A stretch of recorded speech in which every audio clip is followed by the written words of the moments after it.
All right, welcome to Bulldog Stadium, everybody. Bulldogs are going to take on the Rochester Lourdes Eagles tonight. We're going to go to the national anthem here in about 20 seconds. Bulldogs are getting lined up on the end line. We got the student section down there. We're ready to go. Big game tonight. We'll get back to the ramifications of this in a minute. Let's go to the national anthem.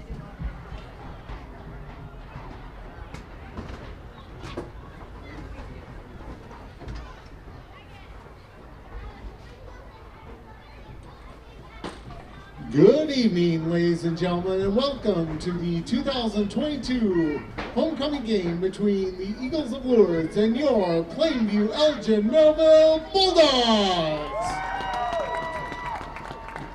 We ask that everyone please rise, remove all head cover, as the Bulldog Pep Band, under the direction of Mr. Zach Tessling, leads us in the national anthem.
Thank you.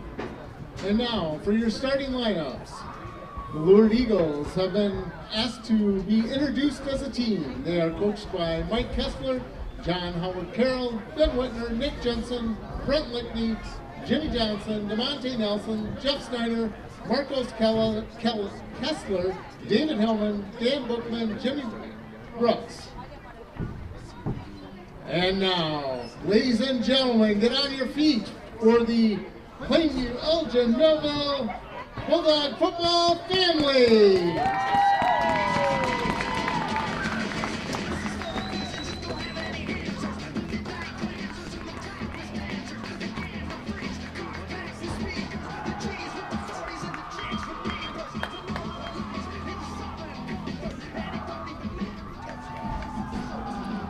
All right, welcome here to Elgin. It's a cool night. We want to start off right away, thank our sponsors, Bulldog Nation Foundation, and tonight's homecoming game sponsor, TJ's Tavern over in Plainview. Thanks for the sponsorship of tonight's live stream. All right, Bulldogs are coming in tonight with one loss. Lourdes Eagles coming in with one loss, correct? Undefeated. Undefeated. Oh, Lourdes. they escaped by the skin of their teeth 2 weeks ago against La Crescent. Yep. Scored with a minute to play. Yep. Had a big upset win against Cannon Falls last week, number one team in the state, who PEM lost to. This game has incredible ramifications in Section 1 AAA. Yep, absolutely. Those three teams we mentioned of top of 3A right now, which are Cannon Falls, Lourdes, and PM in no particular order, are really bad. Any one of them could end up on top of Section 1 3A come the end of the season. And whoever pulls out the 1 seed ends up only have to beating one of the two other teams because they'll end up likely being the 2-3. We don't have the state-bound ripple effects that Caledonia Chatfield game has tonight, but this is a huge Section 1 matchup in 1 AAA. Bulldogs have elected to receive. They will be going right to left on your radio dial. They will be going toward the scoreboard in the first quarter. Kind of fun to have Tommy Spear in the house and some other people. 20th anniversary of the 14-0 championship team of 2002. Peters on the return. He's going to cut right straight up the middle. He's got a little gap. There's a flag. Matt Simon is over here on camera one screaming illegal procedure.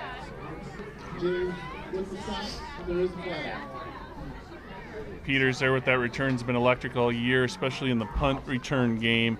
Returned 2 last week against Lake City, had 1 the week before against Pine Island, and anytime he touches the ball, he's a threat to go to the house. He's got 7 kickoff punt returns for touchdowns in the last 2 seasons.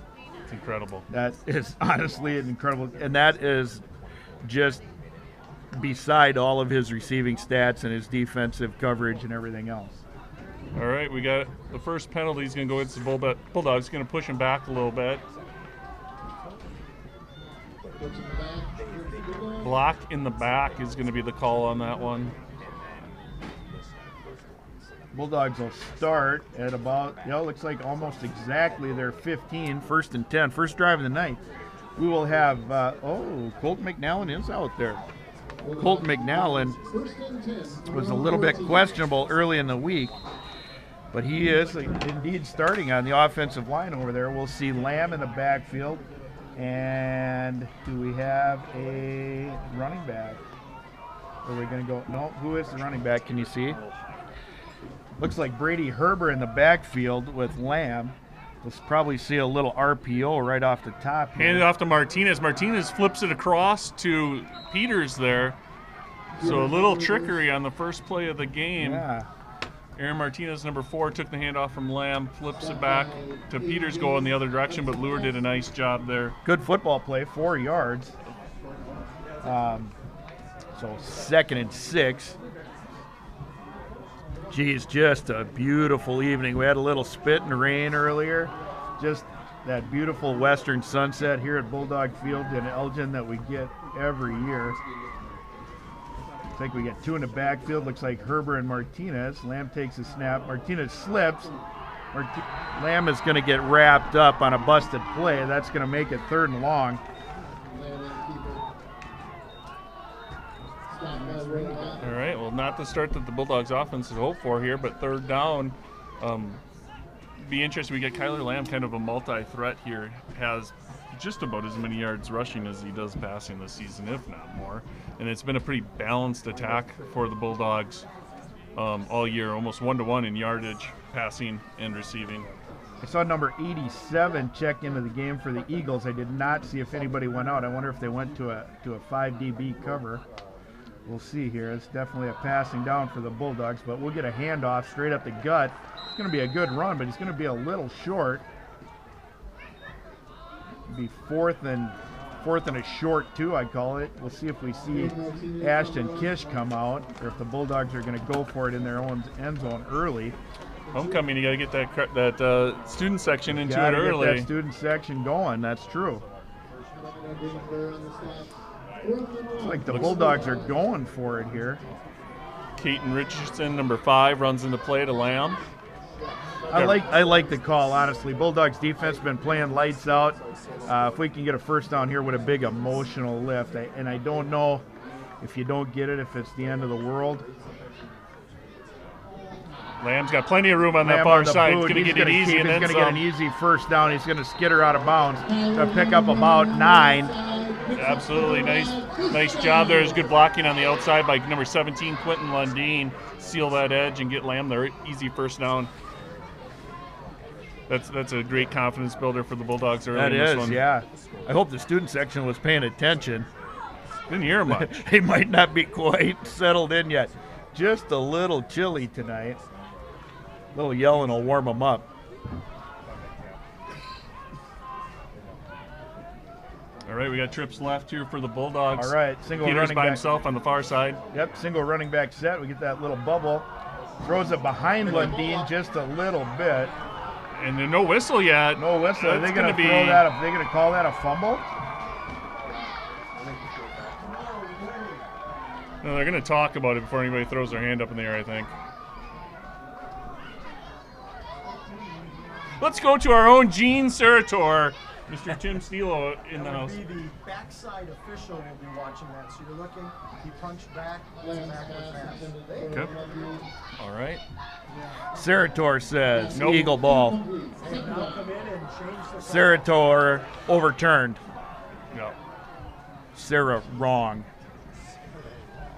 He's writing something down. I don't know what it is. I think it's about you. Can we go to a progressive career? The happiest day No, day but in we could- Sarator's life is when I left the sideline. If we go to a commercial, it'll be a TJ's Tavern It will commercial. be. There will be at TJ's Tavern. You get a chance to go to TJ's after the game. Good food, or not good food, just a good time. Bulldogs up the middle, gonna pick up about a loss of one maybe. And I feel like we need to clarify. It's not that they don't have good food. It's just that they don't have food. Yeah, they don't serve food. It's not bad food. There's just not food. Right, they just, yeah, it is a tavern and good time. Yep. Plenty of parking, off street. Absolutely. Yeah, All shout right. out to them. Shout out to Bulldog Nation. Bulldogs are in a 3rd and long again. We'll see if they can pull that boot out of their hat again or what they got going on here. Kerber and Martinez in the backfield. Lamb gets his offense set. There's some movement and lots of pointing. That is, I think, going to be Drew Raymond with the illegal procedure. Yeah, he moved. It's going to be 5 yards for the Bulldogs. Going to push him back to about 3rd and 14. I'm going to call it a long 13. Well, Jason Herbert called it a 15, so. All right, that's number 26, Carson Raymond, running the play into Lamb. All right, so you see, I would assume here Lourdes is in a 3-man front, which you don't see out of them often. They're running that 34 with a 4 DB shell, which is kind of not really their forte. That's good pickup there. That's Brady Herbert, number 3, on the reception It's from going to be Lamb. just a little bit short. I would assume the Bulldogs will go for it if they went for it last time. Yeah, but anyway, Lourdes historically a 4-2-5 team with that 4 down linemen, 2 inside linebackers, 2 outside linebackers outside the DNs. That's where the 5 DBs come in. They're definite D-gap players. Outside contain spill, depending on the technique they play. Here we go. Bulldogs come up to the line. 1 running back, 3 to the far side, 1 on the short side. Is that Peters at the top of your screen? Lamb is Pulls going it to out. keep, and he's going to Get get it the again. first down. And some. Over midfield there, gets taken Nice. down about the 48-yard line of the Lourdes Eagles. Yeah, Lourdes Eagles last week started throwing the ball a little bit, and they've also gone to this 3-man front. They're made some adjustments with some of the changing offenses in the section, starting to see a little more pass, a little more RPO. They need an extra DB out there. Well, that last play, they did have 4 hands on the ground. I Oh, did noticed. they? Yep. Lamb there picks up his 2nd 3rd down conversion there for the Bulldogs on the ground. Actually, Second, the fourth number down conversion. 4th down conversion. Actually, the number 5 rusher in the red side, Kyler Lamb, is at the quarterback position for the Bulldogs. Yeah. Comes into the game with just over 300 yards. Got a little bit of time. Oh, pick. That's a nice that's job an by interception. Number 8. who's Aiden Johns, a receiver for the And he's gonna Eagles, and he's going to get in. He's gonna take it for a pick 6. He just kind of laid in wait back there, and he jumped that route late. Yep, that was a nice play there by Johns. Lamb had some pressure. He fumbled the snap a little bit, didn't get a good hand on it. Threw the timing of the whole playoff, got a little pressure up the gut. Yep, and we've seen Lamb do that a little bit where he'll extend a play and can pick up some yardage with the arm and with his legs. That time, though, the safety, Johns, did a nice job, picked up. Yeah, and then a nice run after. I didn't look and see if they were in a 2-man under, if they were in a kind of a zone. Usually when that play extends, those zones get wider and wider, makes a little room, which would make me think the way he jumped that route that they were maybe in some sort of combination 2-deep man or something like that. On for the extra point. This is the same player, number 8, Johns. that kicked the game winner last week, I believe. Taking a look here, just for looking into the future, number 4, the holder, is their quarterback. So Lourdes, just like Bulldogs, will have their quarterback as the holder on the next one. Was Johns the one who kicked the extra point or the field goal last week, right? Field goal to beat number 1 Cannon Falls last week. So he's got a good leg on him. See if the Bulldogs put a little pressure on the ball.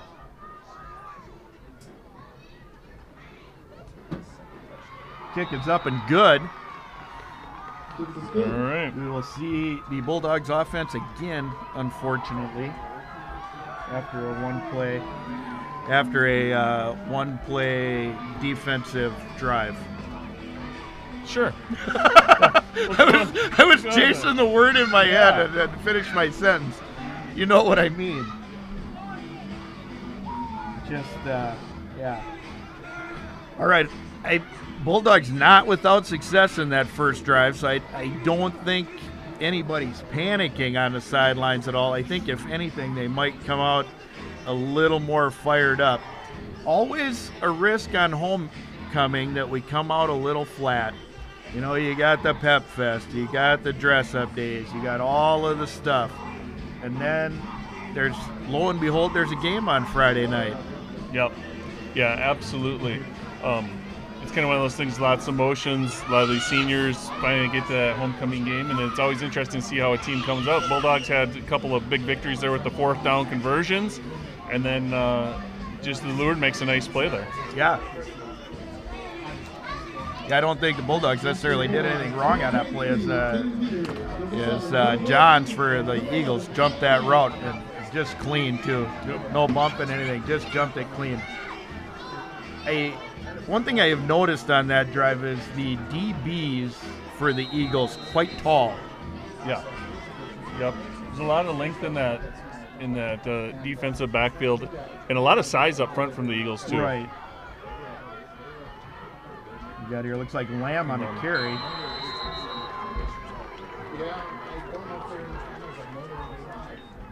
All right, here we go. We'll see that Bulldog offense again. Lamb takes the return out to the 25. Jonathan O'Connell and Edward Edwards. Bulldogs take over, 1st and 10. Yeah, John's talking about that length out there. He's coming in at 6'3", so he's a tall drink of water there at that safety position. Yeah, I see the Eagles got 4 D linemen on the field here. They have historically switched those 2 inside guys, strong and weak. Let's see what they do here with the Bulldogs. Bulldogs don't show a definite strong side, so we didn't see anybody move. Pretty even set, other than your receivers. Running wise, it's pretty even. Bulldogs have actually, other than 2 what I would call broken plays, run the ball quite well. Yeah, they have. Aaron Martinez on the carry. You know, that's a gain of 3 there. Deacon Langsdale first to make contact. Caden Richardson.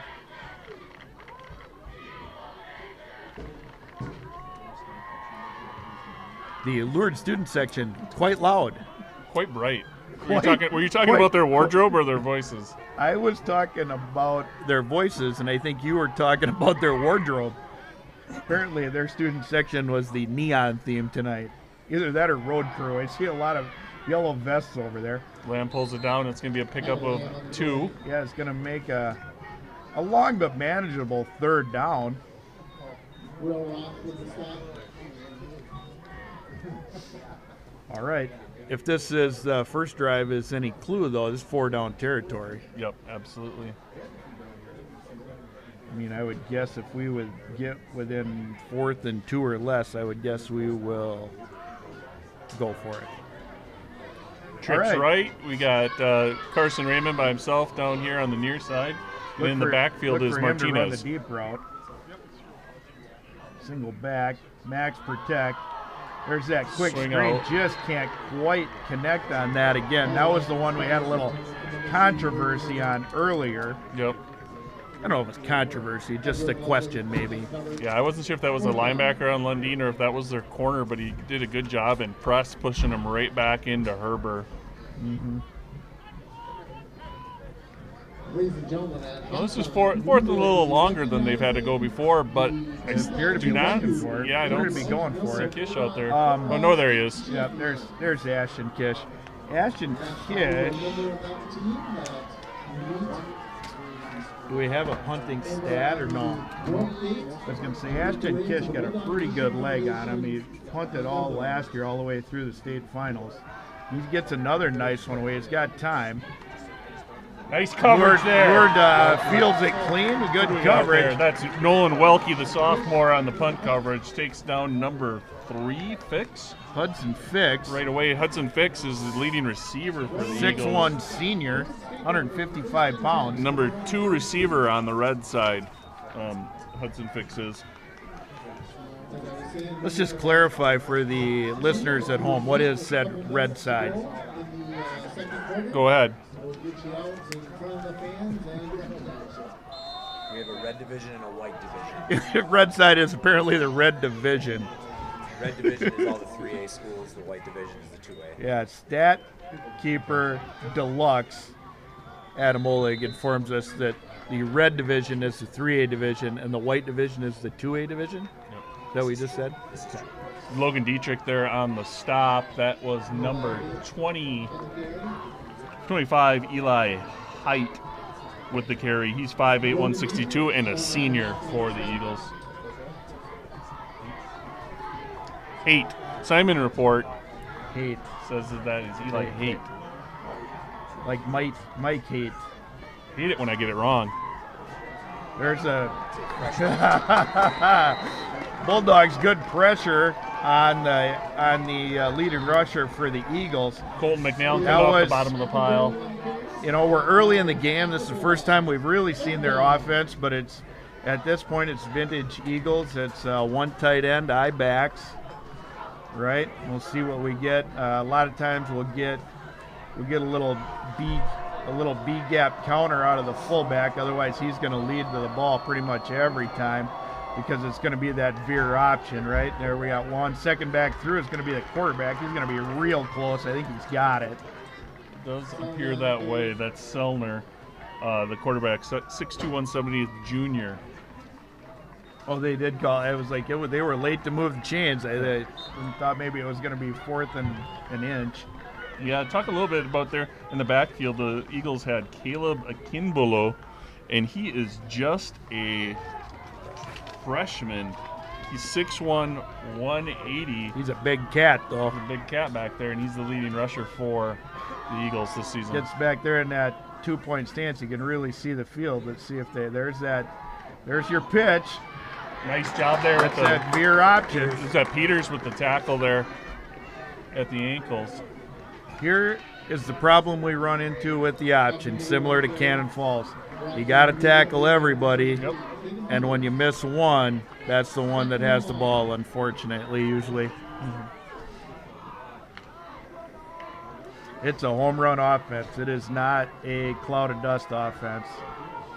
See here if you see Lourdes go to the short side of the field or wide Twins side. on the short side. Looks like tight end at the top. This is a good time for Option the the tight end far to get side. out there. Good job there. Who was that?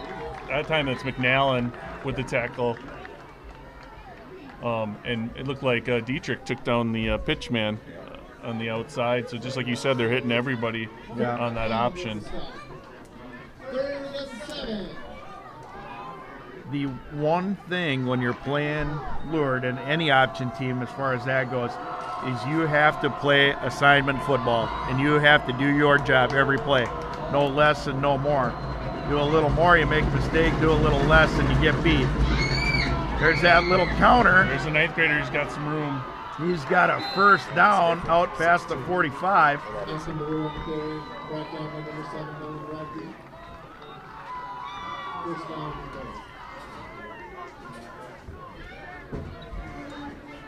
All right, first venture into Bulldog territory for the Eagles, other than on the defensive play on the interception. Interesting there. You haven't seen a lot of pitching in football the last few years in the high school game. Notice Lourdes pitching the ball to the outside or toss the toss plays.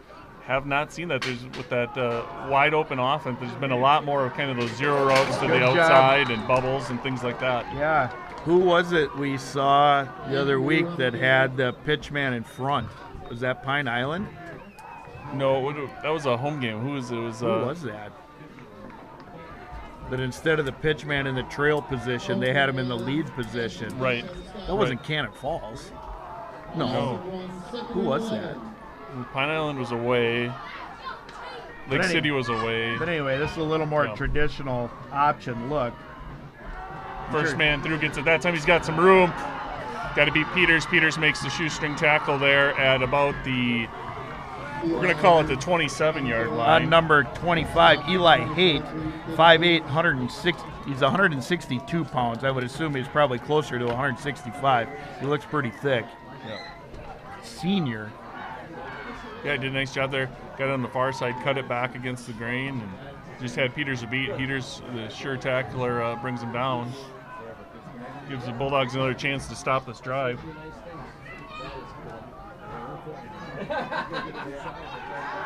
There's a little play action. Looking at his far sideline, he's going to be out of bounds. That is Nolan Welke on the coverage out there, and he was looking for number 3, Hudson Fix. All right, that's our first play action we've seen out of the Eagles tonight. They did a good job with the play fakes. They've really run the ball effectively. That holds those linebackers in there. But when you throw outside the hashes like that, I don't know if you're really affecting, unless they're just trying to see what the linebackers do. I don't know. Oh, their movement there. That's going to be on 12. Gene says illegal procedure. It's going to be on 12. Yeah, Jonathan O'Connell, 6'1", 161-pound senior. I'm going to say this for the Triton was the pitch man in the lead position. I'm going to say this about the weights on the Lourdes Eagle roster. Oddly specific. At 176, 149, 152.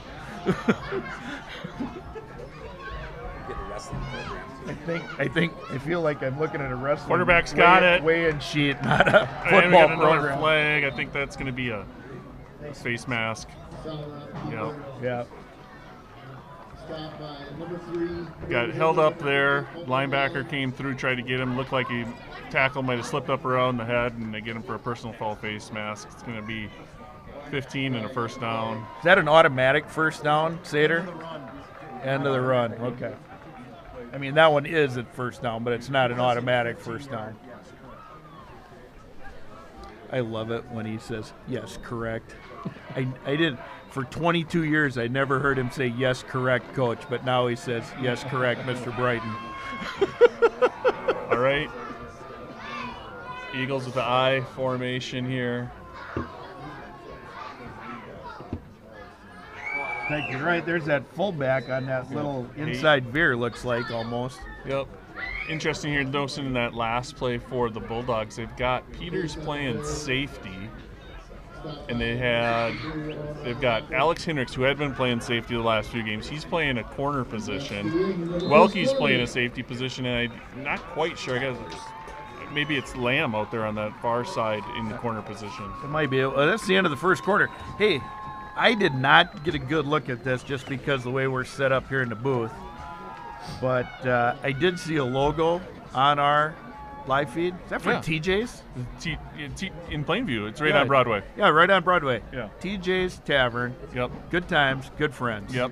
In the building Check 'em formerly, which held the Muni. Yep, right across the street from City Hall. Guys went in there, bought the place up, fixed it up. Beautiful in there now. Yeah, redid it's beautiful in there. everything.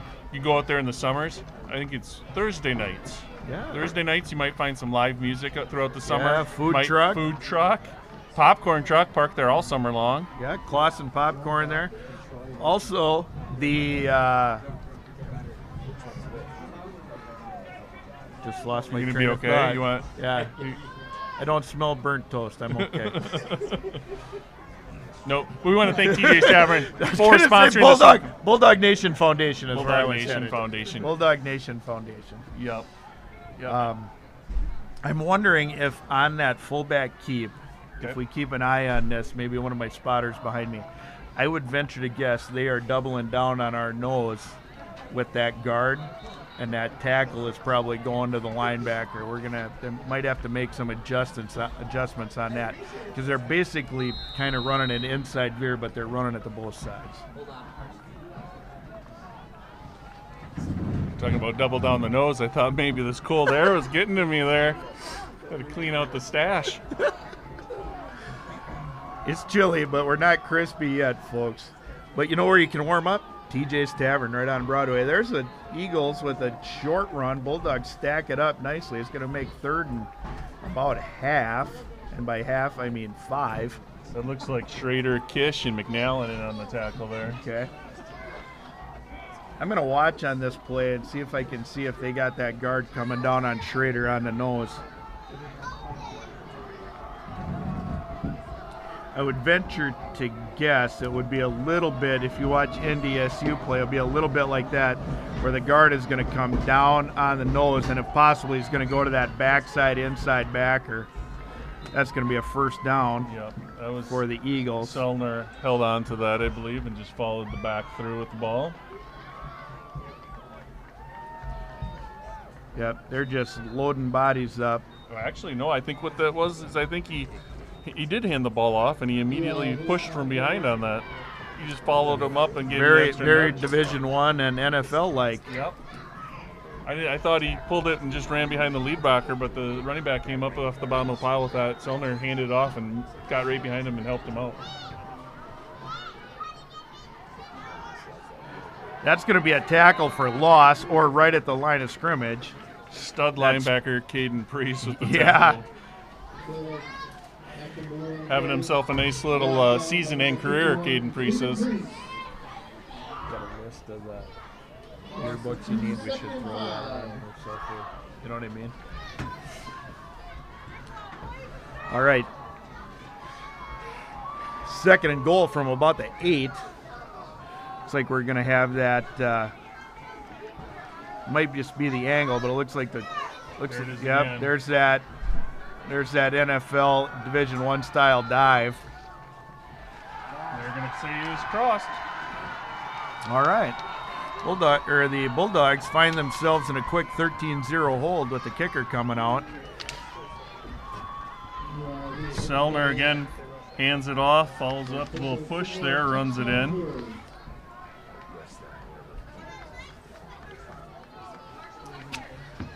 All right, I would assume we will just see a pretty basic extra point here. Yeah, Bulldogs are going to have to, I don't know if they're going to have to up their X's and O's. They might have to up their physicality a little bit. Bulldogs usually one of the more physical teams. some big body out there. But there's some big bodies out there, yeah. All right, so extra point. We got a kickoff coming up. Bulldogs will be back on offense. Shout out to TJ's Tavern on Broadway, Bulldog Nation Foundation. Just got handed an urgent bulletin from stat god Adam Oleg. He's the one that compiles the stat book of all the sports. For all of you football fans out there, we are looking for yearbooks or stats from 1996, 2000, 2001, 2004, and 2007. If you have one of those, get a hold of Adam Oleg at aoleg@ISD2899. And for clarification, we're looking for those football yearbooks. For the football ones, not the school ones. The football end of season yearbooks that have total tackles, total yards, attempts, all of those things in them. So, all right, 10 minutes left to play and a half. Bulldogs find themselves on 14-0. 2 drives in the books for the Bulldogs. First one pretty effective. Second one ends in a punt. A good Kish punt, but the pretty workman-like drive by the Eagles. Take it down and punch it in. As much as I hate to say it because it's not pro Bulldog, I like that style of dive, and I have wondered why more people don't run that. And at the Division I, at the pro level, even the outside tackles will loop around almost like they're pulling and push that whole pile. We do not have a score from Sheffield, Caledonia, but In the La Crescent Cannon Falls game, La Crescent up by Returnable 1 point in the kick. first quarter. Peters to the Lourdes sideline. He's got a little room. He's going to get out to about the 30 where the Bulldogs will take over.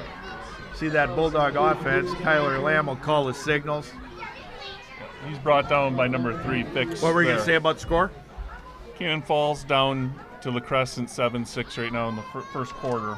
A much improved La Crescent team this year. I found out their head coach over there is the former offensive coordinator at Cassidy. It's true, tear down and down there.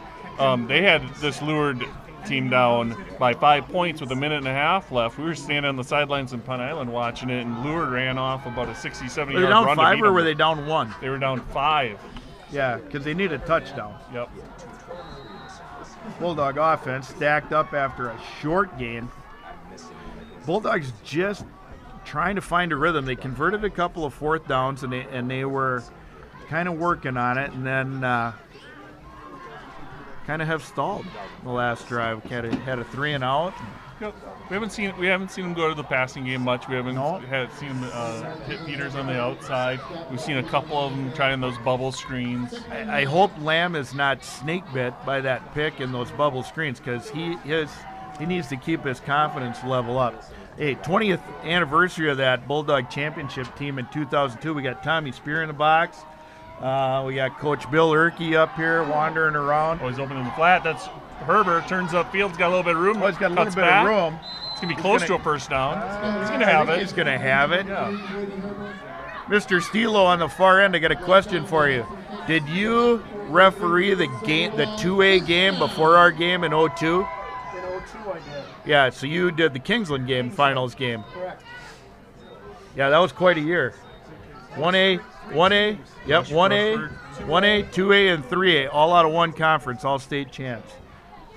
I don't know if we'll see that again. That might be a once-in-a-lifetime thing. You just don't see those conferences that have 3 sizes of schools in them anymore. Went to an I formation here. Herbert's the fullback. Martinez back at the halfback. Lamb running.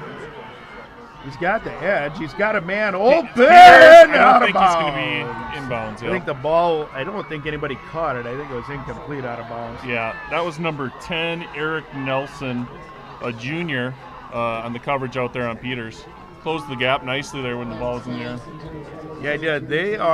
Those DBs are really trusting their line and linebackers up there to stop that run, because they are staying in coverage. Got an update here. Chatfield up 6-0 right now over Caledonia. Not sure where they're at in that game, but I'm guessing it's about where we same are, as about us, halfway yeah. through the second. So 6-0 Chatfield over Caledonia. Interesting. That's one thing when you just see the scoreboard. You don't know if that's pending the extra point or if they missed the extra point or what's going on down there. That game in Chatfield, I believe. Yeah, it's their homecoming. Chatfield's homecoming. That Lamb's going deep. he's got a man. Who's Just that? It's Herbert. Throws him just a little bit. Pretty good protection. Hung onto the ball a long time. Pretty good protection that time by the big boys up front. I don't know if they're trying to loosen them up front. They had all 3 receivers headed downfield there on that one. Yeah, did Herbert start in the slot or did he start in the backfield on that one? I was watching the defense. We believe it was the slot. Because we were in the shotgun pistol. Gonna see it again here. All right, here's your 3 down linemen for Lourdes. I wonder if I'm gonna have to keep a little bit closer eye here. I wonder if when we get 2 running backs. Slant across the middle. That's Peters. He's going to be close to a He's first going down, to get the first down. I think he reached for it. Did he? I think he's going to be a little short. It's dangerous every time he touches it. They're going to call him a little short. Nice throw by Lamb, though. Dart right on the money on that slant. Yeah, well, he opened things up a little bit. He faked to the outside there on that bubble, and Peters came across there rather than block, kind of let go of that block. And which plenty the of room in Eagles the have midfield. probably smartly jumped that bubble hard. So that opens up that slant just a little bit. And that's all Lamb needed to throw a dart in there. Completes it for a gain of about 2 feet less than he needed. Yeah, and I don't even think the arm fake pump is needed there. I think you just look that direction and they're going to jump. Right. which would tell me that that's almost a full-on zone route. We got 4 hands on the ground here. Oh, and we're going to have a timeout, I believe. Eagles playing run. Timeout Bulldogs, which lets us think the Bulldog Nation Foundation as well as TJ's Tavern sponsoring us tonight. Not only does the Bulldog Nation do so much for our kids and our activities, but our school has also made it a commitment to streaming and all these things.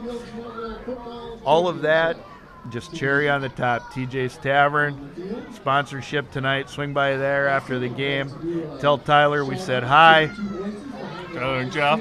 Tyler and Jeff. Mr. McFadden, and a special shout out to Mr. McFadden and his wife Jen on their anniversary. It's your anniversary today? Oh, shoot! Atta boy. 16 years of wedded bliss. I did see Jen standing by us. This is quite a wedding date you got her on. Well, earlier I took her on a little tour of Plainview during the parade. Nice. And by I mean we were in the we drove in the parade. I We had the King and Queen, Miss Morgan Arndt and Mr. Robert Evers, King and Queen homecoming. Yeah. You know what I did notice about the beautiful Jennifer Maddie tonight? She is wearing what I assume she wore during your honeymoon. A large parka, stocking cap, snow boots, blue jeans. Yeah, we went up to the North Shore.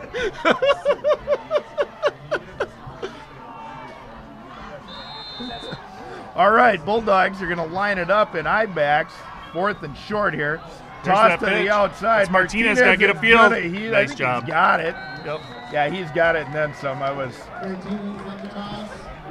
tell you what I liked about that run by Martinez is as a young back, a lot of time he's trying to sprint to that edge. Right there, he knew he needed to get 1 yard. He saw that linebacker squared up on him, and he just got his yard. Yep, stuck that outside foot in the ground, made the turn, and just dug for it. I like to see that too, especially out of a young player. Sometimes you get that out of seniors because they know it's their last chance to do some of this stuff, but it's nice to see it out of those younger guys. Yeah, poor Martinez, just a sophomore, one of many sophomores that are on the field tonight for the Bulldogs on both offense and defense. And the nice thing that I like about the sophomores that we have playing, our sophomores, fortunately for our program right now, not playing so much out of need, but because they have the ability to do it. Martinez on another nice run, picks up about 7. Yep. Spins his way to a 6 or 7 yard gain. Yep, Aaron not powerfully tall, but I would like to see him drop his pads a little bit at the finish of that tackle so he can deliver a blow rather than take a blow. One of the best people I ever saw in my whole life at dropping his pads at the end of a run, Tommy Spear in the house tonight. Also, Johnny, what do you got on your hand there, buddy? What is that? Where'd you get that? All right. Lamb bringing in the tight end there. He's wearing his dad's state championship ring because it doesn't fit his dad anymore. Lamb gets sacked. Goes down. That's going to make it about 3rd and 11. Number 54, Kevin Adenkur. He came untouched through there.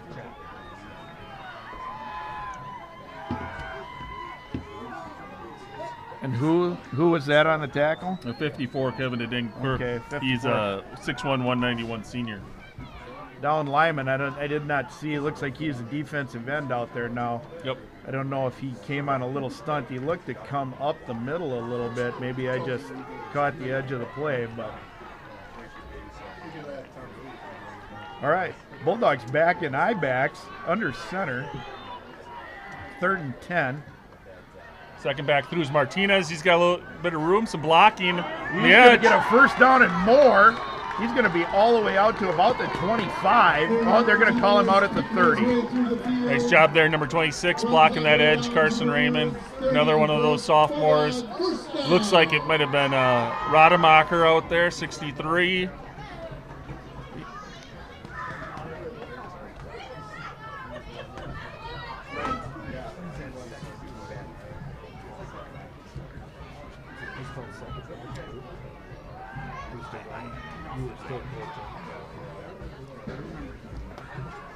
All right, so we're seeing a little bit of power football. Hey, shout out there, number 6, Grady LeBaire into the game for the Bulldogs.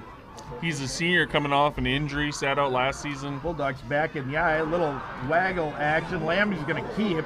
He's got a lot of room to run. And he's going to get a pickup of about 6 or 7 before he runs out of bounds.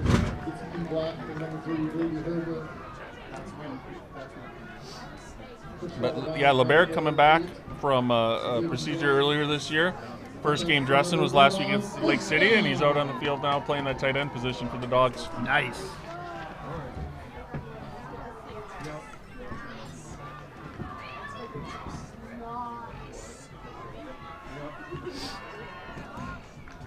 We had number 55 out there playing right tackle. You know who he is? That's Tucker Johnson. Tyler Johnson's nephew. Right, Tyler Johnson also on that 0-2 team. Caught the now infamous fake punt in the semifinals against Albany. First back through gets hit solid. Nothing going there for Herber. 4.5 minutes to go in the second. Bulldogs had kind of been in this I-backs most of this quarter.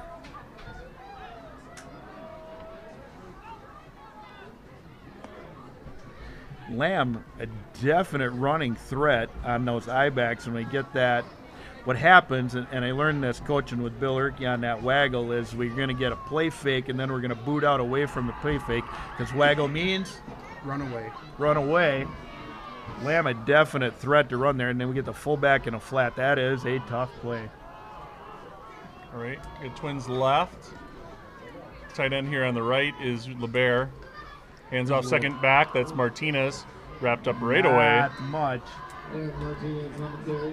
How's retirement treating you, Mr. Erke? It's like being on vacation every day. Nice. Number 51, Colin Weincheck.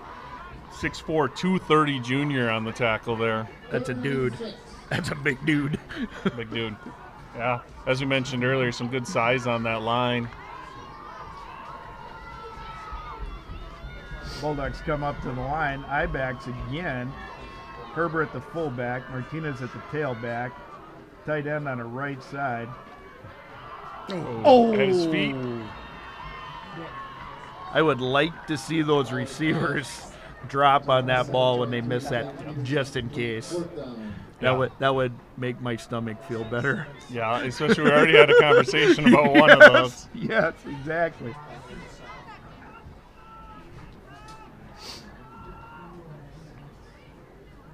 All right, we're going to look at 4th and 6th. Keaton Richardson going in at receiver. So we're going to have Peters and Richardson at receiver. LeBaire's in there at tight end. Martinez at running back. Herber at fullback. And that line of Johnson, McNallen, Priest, Drew Raymond, and Rademacher.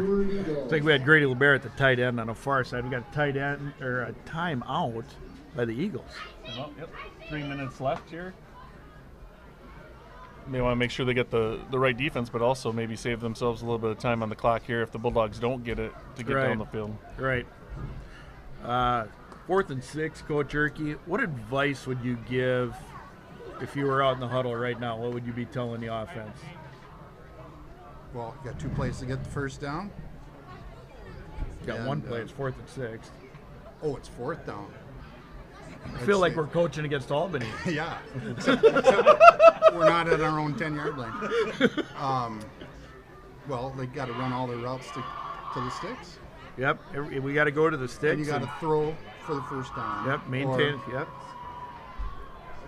If it's a screen draw or delay. Screen draw or delay. I appreciate your intense involvement in what's going on in the game, Mr. Erke. I've been socializing. I'll tell you, we got some tall drinks of water out there on offense. I would look for Lundeen down the middle of the field here. Peter's going to draw a lot of attention if they can bring that safety over. Or that waggle keep. They like that on that because then we're going to have that fullback in the flat. Yeah, and here they did switch Lundeen in at that tight end position for LeBaire. Get a little more height. back in the gun. Maybe get a little more time for Lamb Martinez to throw. and Herbert in the backfield. Watch for Herbert to squirt out as well. Martinez on that RPO. Lamb's going to keep. He's got it. And he is going to be short. Looks good drive. Oh, they give it to him. All He's right. going to get it. Picks up the ball, first down. We get the nod from the referee in the booth. Good spot by the crew on the field. So Lamb on the keep. So we had the bootleg, we had the fake, but it was kind of an RPO keep, so it wasn't necessarily that waggle look we thought we were going to get. All right, we needed 6 yards in one play on that last one. Now we've got 4 plays to get 6 yards and reach pay dirt here before the half. I think it'd go a long ways here if Bulldogs could put a number on the board. We got 2 minutes and 52 seconds. I wonder if they're streaming at TJ's tonight. I hope they are. Shout out to the people at TJ's. Give it a little whoop up there on Broadway if you're listening right now. Timeout. Oh, I think we got timeout first. Timeout There's or a whistle delay? before that. Ooh, I heard the whistle before the flag. Ooh, that was tight. Yep. Watch your back judge. He'll put his hand up at 10, Yep. and then he counts down at 5. I Do they saw. blow the whistle, then throw the flag? They should. Well, that doesn't matter. That It's doesn't the matter? whistle. Okay. But what they should do is get to 0 and then blow. It's Okay. got to be some guys jump that. They were talking about that with the NFL this weekend and how they get the extra beat. Yeah, Yep, Aaron they- Rodgers They gets were that talking, extra they beat. look at the clock over the top, and then they look down back at the and see ball. the ball. Right. And then I saw a clip. Somebody was one of the NFL quarterbacks telling the ref that need a little more time, and the ref said, "I got you." Lamb pulls it out twice, trying to get that edge. Gets down close to the 5. Lamb on the keep after pulling it out. 6-yard gain there. Going to bring up 2nd and 5. Clock runs. 2.5 minutes to go. So it's going to be 3 yards to pay dirt here for the Bulldogs. Stick with that eye back. I'm expecting Martinez to get it here at least once in these next 3 plays.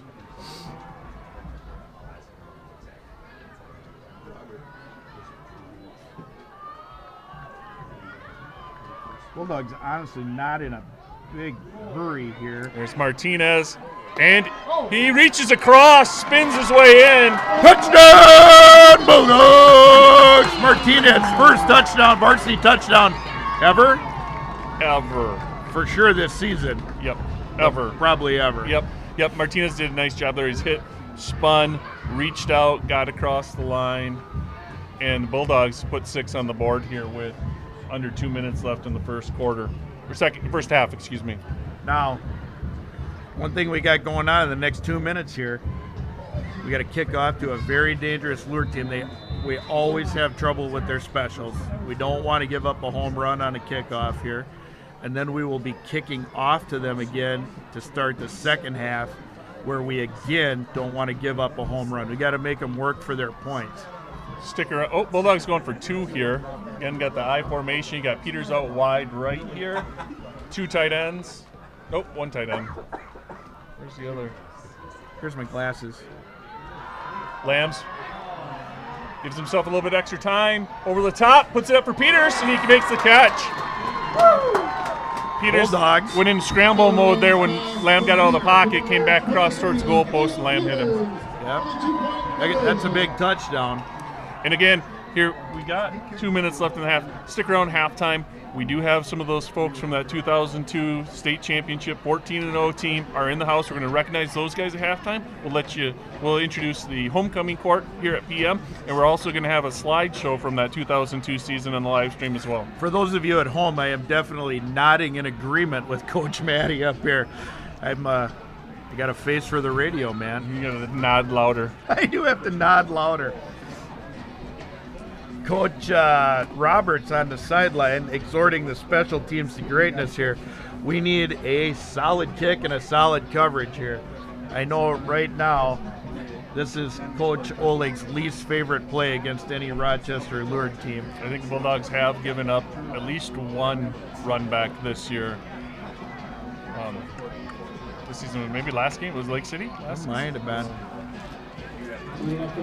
I watched that one on my phone. I didn't really get a real good look at it.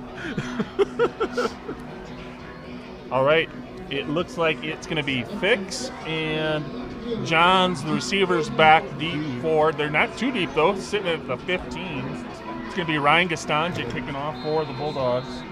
Almost no wind tonight. Little fresh, but no wind. Goodness. Directional kick. That's going to go out of bounds.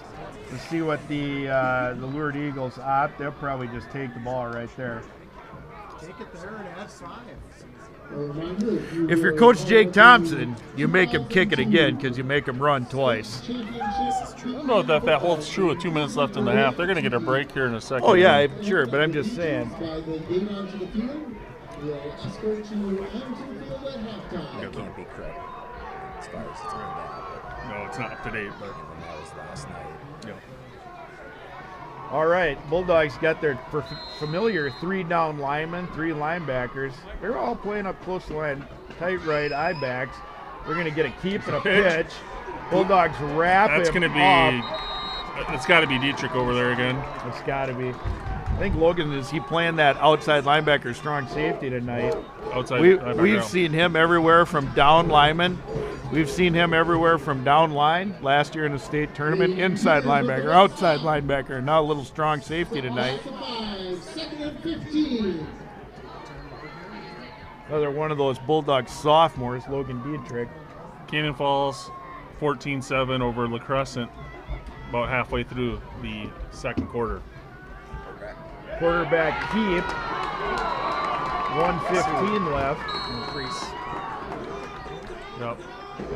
Sellner there finding out you can only tiptoe for so long in that backfield before Caden Priest is going to find you. Yep. So there's a timeout with 1:11, 3rd and 15. Interesting scenario here if you are the Eagles. If you do not convert here, Bulldogs are going to get the ball back. Really, honestly, pretty decent position. If you're smart money, if I'm kicking to Caden Peters, I'm not kicking to Caden Peters, which takes no time off the clock. You know what I mean? I'm kicking that out of bounds. I'm not giving him any shot to go underneath that thing at all. I'm going to go ahead and guess that they're going to go to the number 16, the freshman running back at Kimball on the pitch. Yeah. On 3rd down. See if he can pick it up all by himself on this 3rd and 15.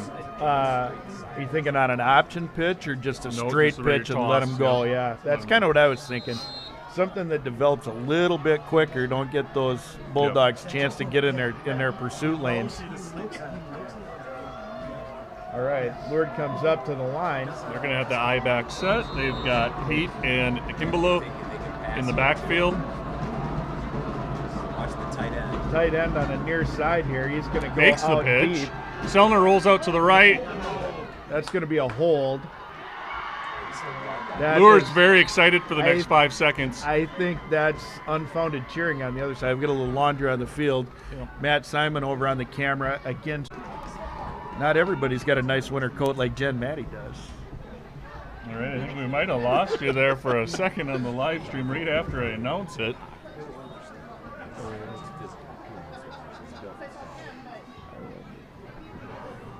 Somebody out there in their interweb can give me a thumbs up that we're back on. That'd be great. But got 1 minute left. 1 minute, 3 seconds left in the half. Eagles are pushed back. There's Kimball on the far side. He's going to be wrapped up. Bulldogs are going to take a timeout. And they're going to keep him inbounds. It's going to be 4th and long. Question is, Bulldogs got 2 blocked punts. One for a score this year. Blocked punt for a score last year. Yep. Do they come after this punt? Or do they let him see if they kick it to Peters and give him a chance to return it? Wow. 57 seconds left. I like both their choices there. I don't Yeah. think you can go wrong there. We've seen a blocked punt recovered by Colton McNallen in the end zone for a touchdown in one of these situations. We saw Logan Dietrich block one and Nolan Welke recover one in the end zone earlier this year against Triton. So I think that's a good option. I guess I just don't know enough about the Lourdes punter to make much of a guess there. They're not going to kick it at Peters. I do like the Bulldog options more than I like the Lourdes options, because I was earlier thinking that this might be a good time, depending on the clock, to run a fake punt, just to run a clock out or run it down to just a couple seconds. But now they're very deep, based upon that Who's hole. the punter back there? That's 8. That's going to be Jans. Peters, there's no way they can kick it to him with 57 seconds left. I would assume if they do, it's a mistake.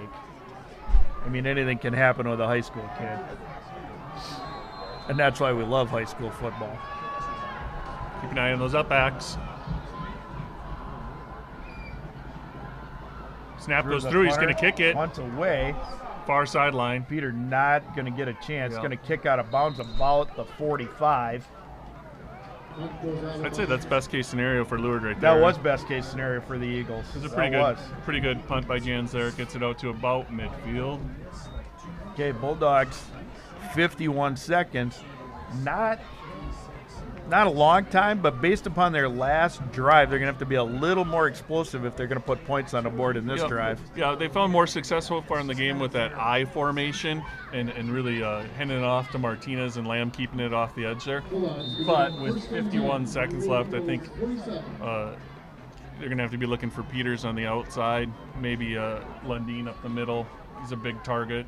Carson Raymond's quick. Right. He can get lost easily out there. Or even just Lamb. Another thing we don't want, though, is an ill-advised throw for a defensive score. We've seen that already tonight. We could avoid that. That'd be great. That would be great. Lamb out of the gun. Lourdes brings the pressure. He's got lots of room in front of him. He's got a lot of room. See if he can get out of bounds. He does. Nice He does job. get out of bounds with 43 seconds. Gain of about 10, maybe 12. The yardage at this point doesn't matter till we start getting down real close. Gaston's a pretty good leg, but I mean, we're going to have to get inside the 20. Yeah.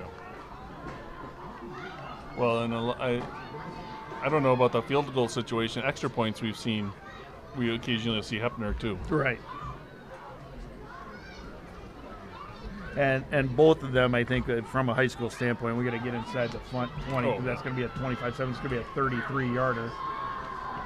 Trips left here for the Bulldogs. Richardson by himself on the near side. Martinez in the backfield with Lamb. Lamb drops back. Looks right. Scrambles left. He's going to run out. He's going to get swallowed up at the 45. 37, 36. Bulldogs going to have to hurry up a little bit here if they're going to run a play. Coach Nielsen imploring the boys to get set here, get going on. That, and a little bit of an ouchie from the refereeing crew there that we had the ball in a missed spot, so lost a couple seconds. Got a flag. That was a wrong route. We had two guys in the wrong spot, or two guys in the same spot. That means somebody was in the wrong spot.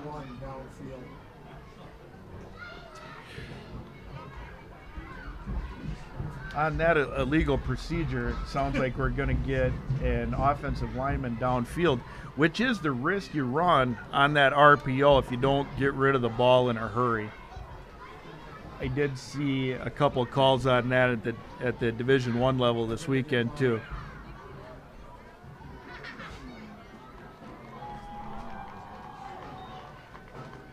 All right, that's going to make it 3rd and. Scoreboard says 19. I think it's more like 3rd and 16.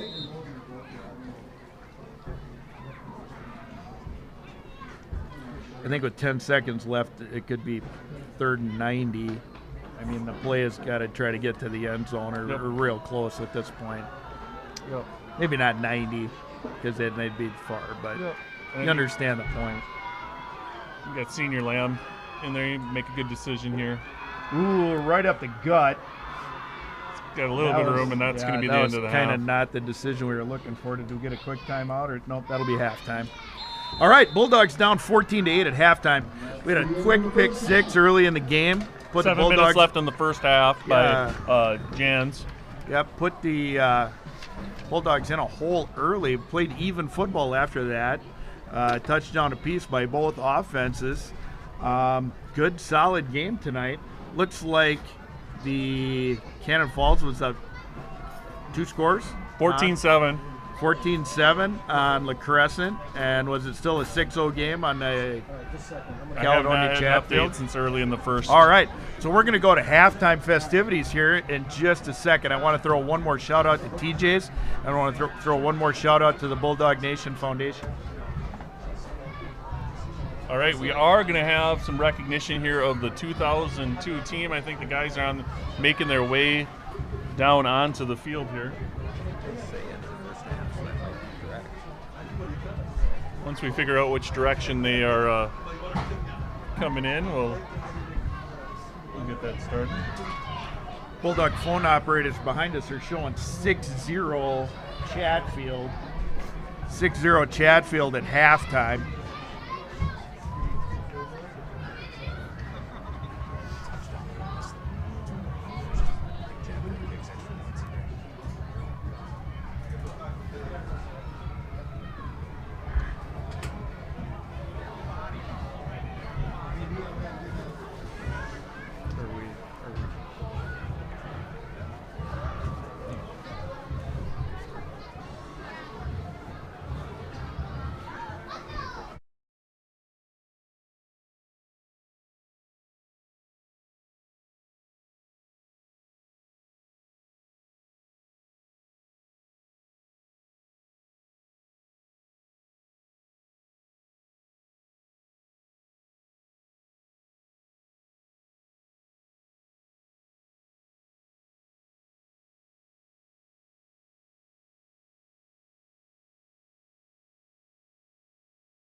An unbelievable journey that we will want you to know the perfect season to win the first Bulldog State Championship.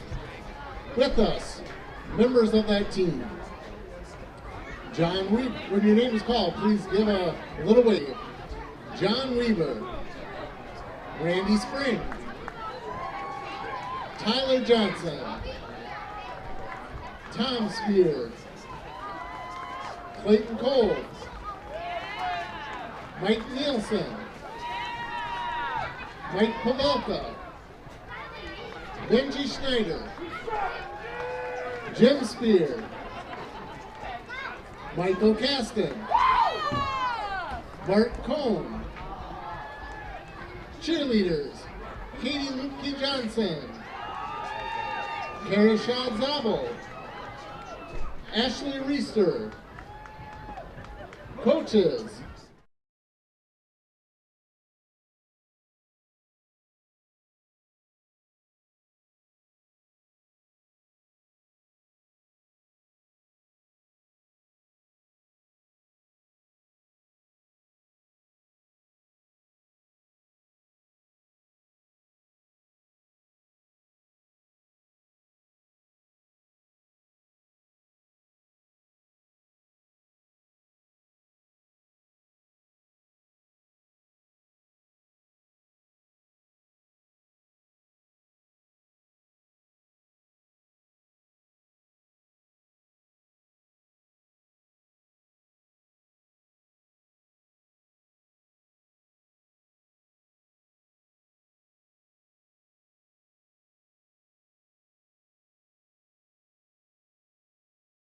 15.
All right, here we are back at the Elgin Football Complex. After halftime, 25 seconds left. The Bulldogs will come out against the Lourdes Eagles, trailing 14-8. Getting a little fresh up here in the box. Absolutely. I'd say it's you, but I think it's that pork sandwich. Oh, wait. It's the temp. You mean it's cool? Yeah, it's getting cold. It is cooling right off. We do have some updates for those of you who were maybe not out on your own looking up these scores, but Honestly, if you're not, shame on you. Chatfield, Caledonia, still 6-0. They're just coming out of the half as well. And then we've got Cannon Falls, La Crescent's 22-21 at halftime.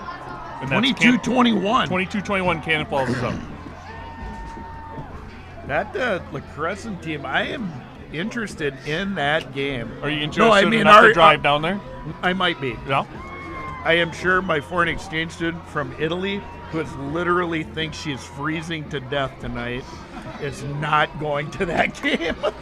I would have to agree that my bride as well will probably. I probably have an open seat in my truck next Friday if you want to go.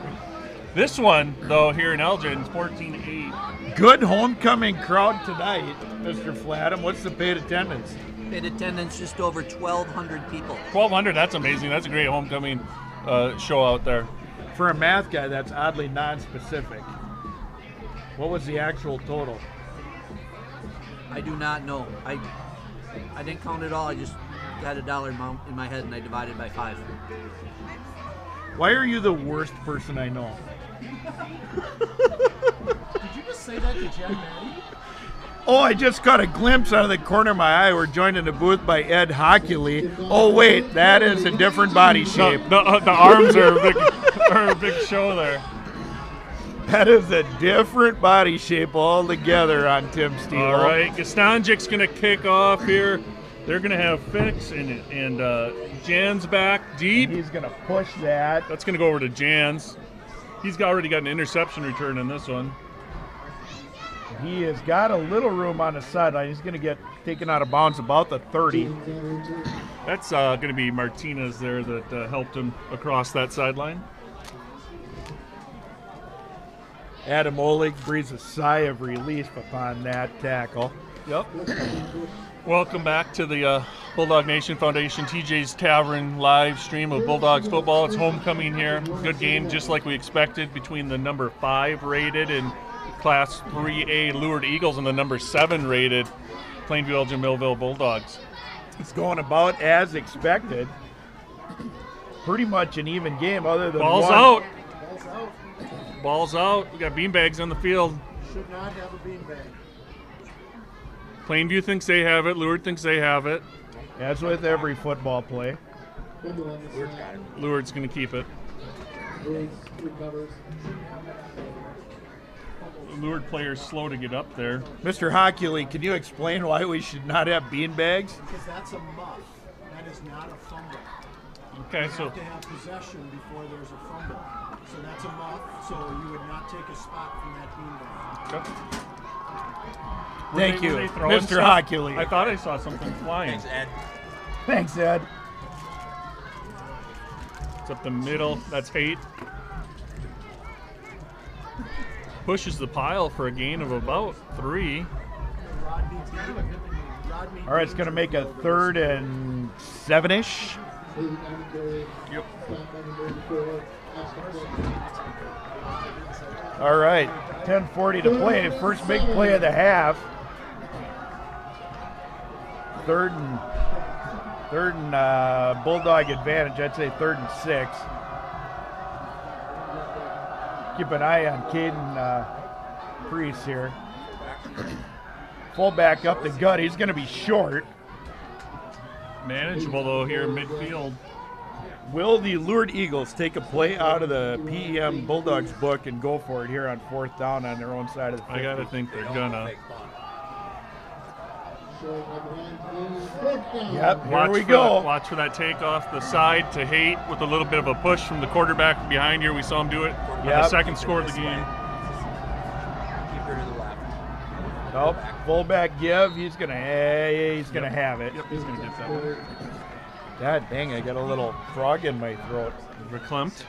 Little verklempt. Little verklempt. Talk amongst yourselves. All right, checking out the personnel here on the Bulldog side of things. Looks to be pretty similar to what we saw in the first half. Got Peters and Lamb out in coverage on that far side, along with Henricks. Excuse me, Peters on the near side. Henricks is out in coverage on the wide side. See, Colt McNallen playing a little stand-up end on the near side. That's a little bit different look for the Coach Wingert-led Bulldog defense. Fun to see all those guys from the O2 team out there. Yeah, absolutely. Absolutely, always fun to homecoming to see those folks come back and watch the new team play. McNallen flopping sides. He's going to the strong side. Looks like he's going to play that. He's probably likely the pitch player. Little counter to the tailback. Nice run there. He's got a nice run. He runs hard. Yep. Bulldogs have really kept him in check in the first half. They didn't try him a whole lot there, but that's that freshman at Kimbelow. Yeah. And he carried Logan Dietrich there for about another 3 yards after contact. Interest fairness, probably 50 pounds heavier than Logan. Yep. 30 for sure. Yeah, it comes in at 6'1", 180. It's a big freshman. That is a big freshman. All right, there's your eye backs. Tight end on the far side. Ball. Got a guy open. Hendricks on the coverage gets there. Hits off with the back of Hendricks' head there in coverage. Alex Hendricks honestly did something awesome that high school DBs don't do. He knew that ball was in the air, Threw his hands up in the air. but he knew he was beat. He never looked back. He just kept running.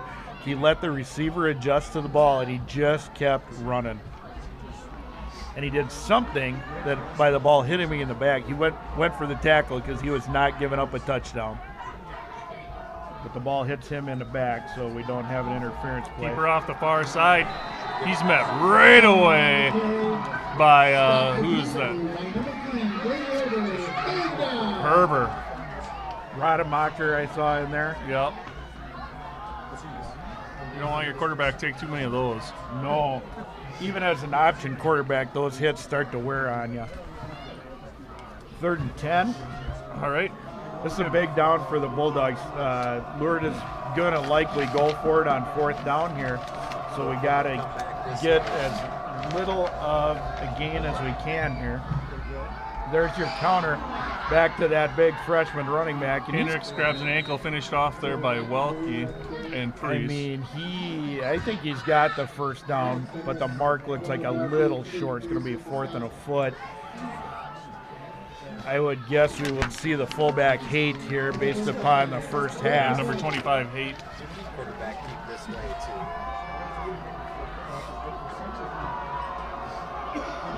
Haight playing close to the line. We might get that handoff peel back.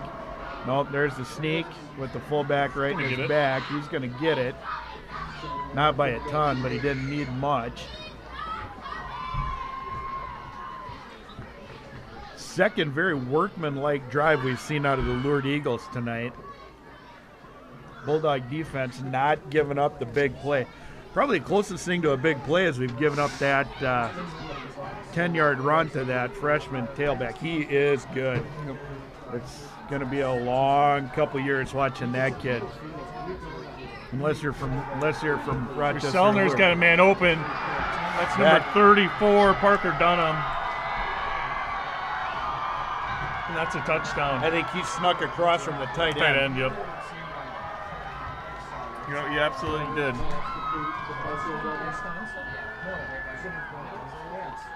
So number 34, Parker Dunham there with the TD, temporarily gives the Bulldogs Eagles a 20-8 lead here. We're going to see the field goal Pending the extra point unit come up. I would here. assume we would see the extra point, but the Bulldogs did complete a 2-point conversion. Look, I think it looks like the Eagles are going for 2 here. They are. Eagles are going for 2. You got different fullback, different tailback. We're going to get a little bootleg. Selner's going to go And down. that, Hendricks, nice job there coming up. Bulldogs, Herbert, excuse me. That's Herbert. Bulldogs do a good job on defense there. So that pushes it to 20-8. That 2-point conversion and that lack of conversion there potentially could loom large. Yep. Really, this has been a very even game with the exception of one exceptional jump route early in the game that puts an extra.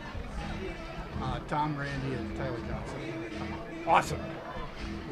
Yeah, we're gonna get a little help up in the booth here in a minute from 3 of the members off of that 2002 championship team. But before that, we will see a kickoff here with Caden Peters back deep to return. Bulldogs set up that return. Peters has had a couple good returns tonight.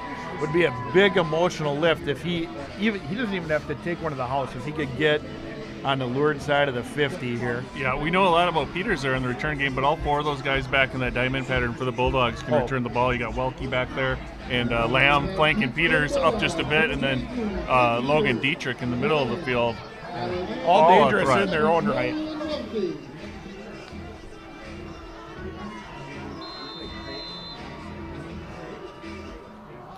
And the kick deep. It's going to go to Welke. It's going to kick out of bounds. Flag on the play. That might be one where you have them kick it again. I might. Hockley, you think they'll kick it again? You either had to move it back 5, take it at the 35, or where it went. Not the question. Not the question. I would assume they will re-kick. No, they're going to take it. No, they're going to re-kick. Make him kick it to Peters again. That's what I would do. Are you sure about that? You want to try one? Mr. Aikman, Mr. Buck, they're going to re-kick. I would like you to chase that one around a circle a little bit more there, Mr. Hockley, and see if you could come up with another 0 answer. You bet, Troy Aikman. I want to go on record. Why do I got to be Joe Buck? I thought for sure I was Joe Buck. All right, we forgot to get the Simon report. First of all, we did not get a very good answer from Mr. Flatham. I think he's back there calculating the exact totals. What is the exact paid attendance tonight, Mrs. Simon? I did not even do the numbers. 831. That sounds a little light, Mr. Oleg. I think that's a guess. That was, I only did 1 week. Well, he's going to have. Welke's got a returnable ball here. That's Lamb over Oh, there. that's Lamb. He He's got a room. little bit of room. And he's got a sideline. Yep. Oh. He's going to get out to about the 42. He is finally brought down by the kicker, Jans, there on the sideline. Again, thank you, TJ's Tavern, Broadway, Plainview, for sponsoring. If you folks are out there enjoying yourselves watching the live stream at TJ's, give them a big hoot and holler. I hope it's warmer at TJ's than it is up It here in the almost booth has tonight. to be.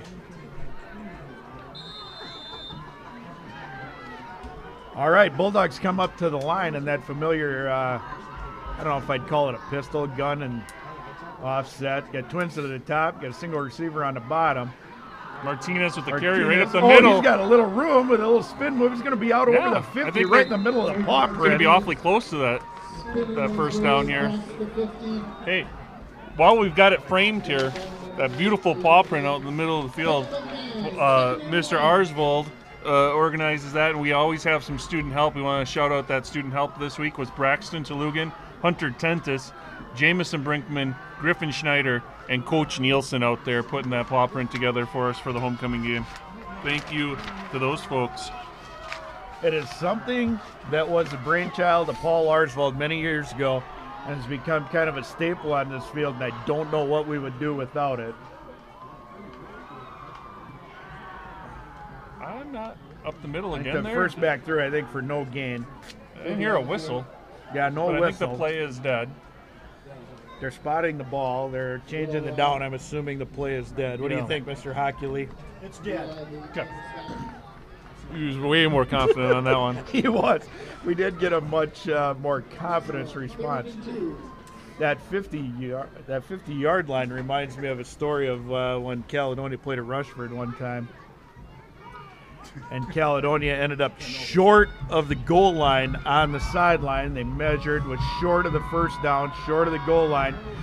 They took the chains out, measured it at the hash mark to put it in, stretched the chain out. The chain went into the end zone, so the ball was in the end zone. They turned it over to Rushford on downs. Martinez, who came up just a bit short on the last one, gets it this time on third down. Coach Frichte loses his mind, says if you're not going to give us the touchdown, at least give us the first down. Rushford wins. And speaking of Caledonia falls behind 12-0 to Chatfield. That's Chatfield's homecoming over there. I think that's going to be, so far, that's more of a testament, I think, without seeing the game, to Chatfield's defense than it is to Caledonia's. Both teams giving up less than 10 points a game, Chatfield and Caledonia. Right. Bulldogs in that I-back, second back through. It's going to be Martinez. Starting to have himself quite the half here, Martinez is. Yeah, he's having a good game. He's going to be about a yard short. He's going to make it second and a very manageable 3. Did you see my mathematic shift there? I went from a yard short to a second and manageable 3. It's very subtle, very Flatham-like. We did just get the official tally, by the way, on the paid attention. 1,242. 1242. 1242. That's a good number. We got 311 now, tuning in at home. I mean, it's not a prime number, but it is a nice number, especially on a cool night, homecoming. All right, second and short here. Haven't seen much of that Bulldogs I formation that we gun. saw a lot in the first half. Lamb is on the boot. He's got a man in the flat. It's Bulldog pass is Knockdown. tipped by number 56. That is not on the roster. I will say this, he's tall.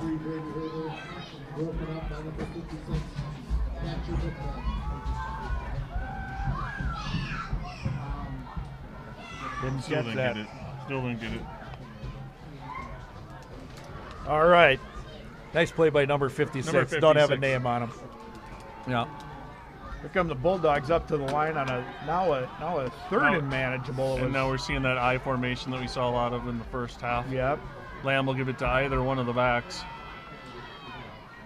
Ooh, a lot of pressure right at the mesh point. That was tough. That was a good defensive call by the Eagles. They got pressure right on the mesh point that time. They knew that second man, first man, second man, third man through kind of thing was coming. That belly read. Yep. It was a nice play by number 30, Edward Lovely. Took down Lamb, got through quick after Lamb got bounced out to outside. He did not hesitate. No.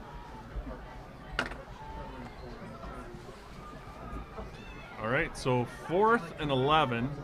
From a 3rd and 3 to a 4th and 11, we got Ashton Kish on the field to punt. Fix is back to return. Lamb the up back. Bulldogs go tight pump formation, max protect. Fix is back to return. Eagles showing pressure. We'll see if they bring it in. They bring it right up the middle. Kish gets a nice punt off. Could use a roll here. Yep. A little Bulldog Nice hop. job. That's going to go down. Might be inside the That's 5, a heck of a inside punt the 10 for by number sure. 84, Ashton Kish. He's a junior for the Bulldogs, plays tight end and on that defensive line as well.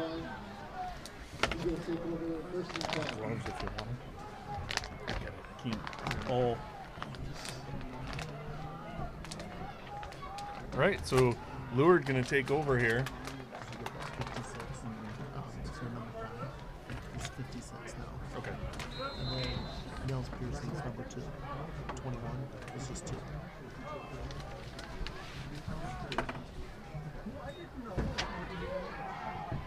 Lourdes up the middle there. That's going to be, I believe, Haight on the carry.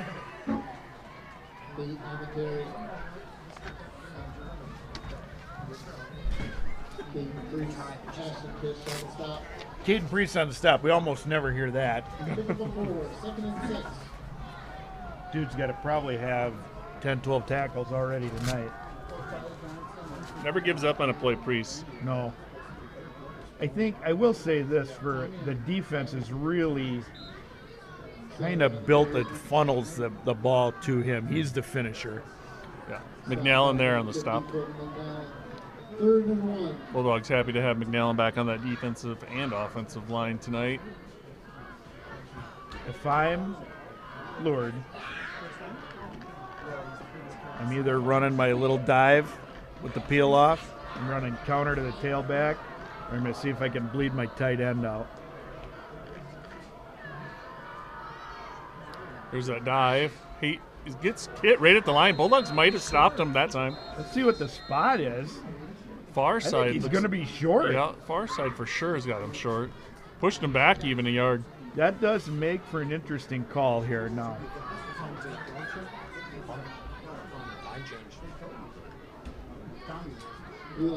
Yep, we got it. It's looking like a punt there. We had 4 subs on the Lourdes side. Peters is going to head back. They're not going to kick it anywhere near him. If I'm Coach Wingert, I'm telling all the 10 that are up playing defense to play fake the whole way here. Lamb's playing up a little bit more than normal there on that Got to back play position. the sticks here. Ball is away. Peters going to have a chance. Fair Fair catches catch. it, muffs it. No beanbags on that. I know there play. was a beanbag. Was a beanbag on small. that. Inadvertent beanbag.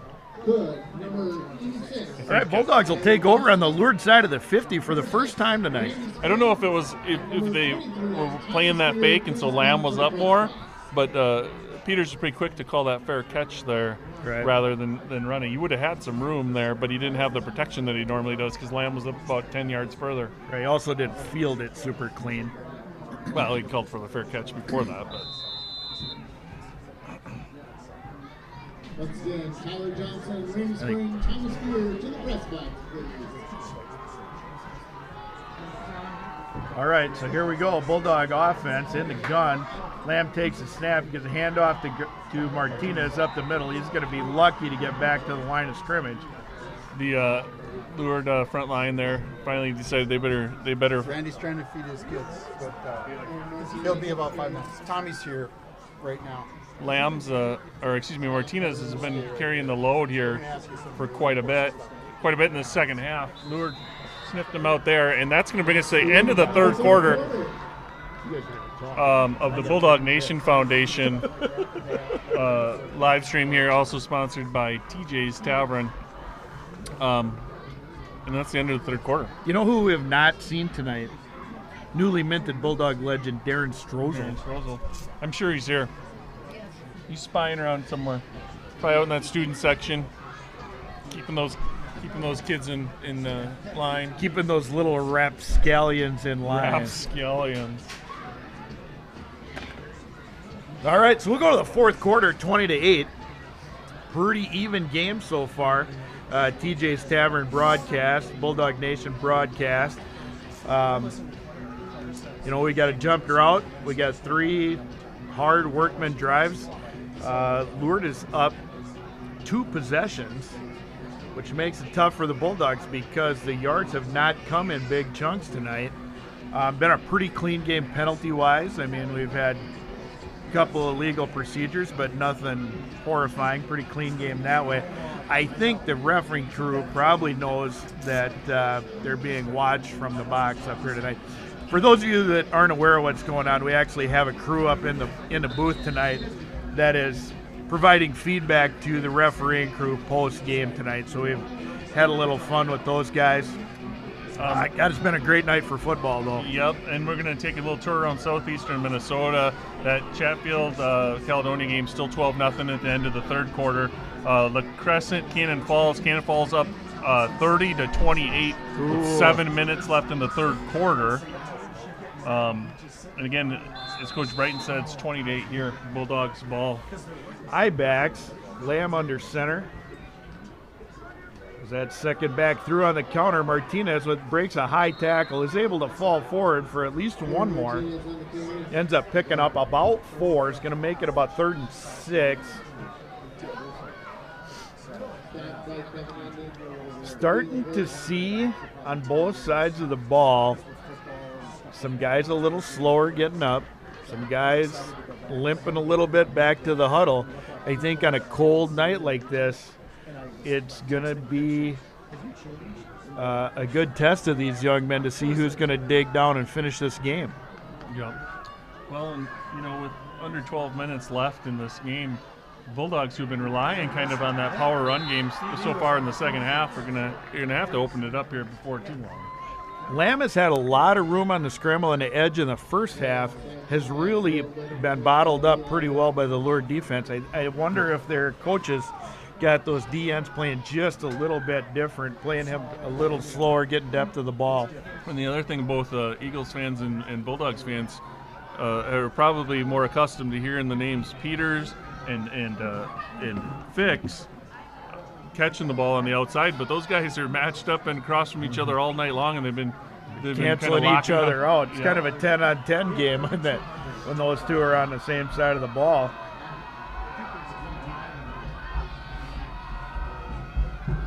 Lamb able to break contain a little bit.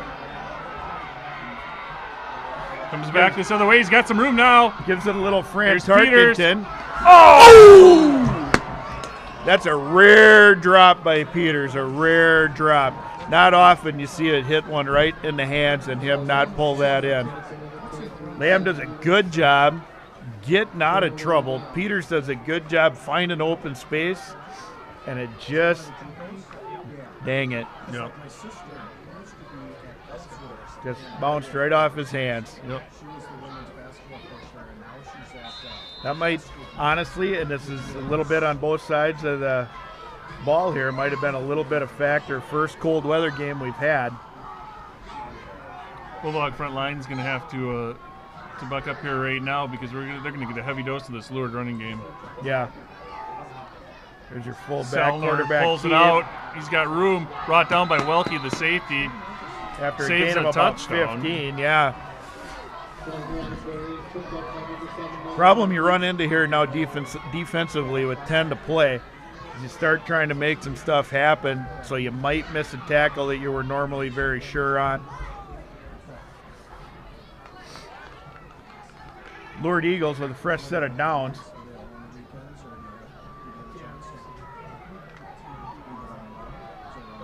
Lourdes historically not in a hurry to get up to the line of scrimmage, and they're really not going to be now. There's that big tailback. He's going to pick up about 4, maybe 5.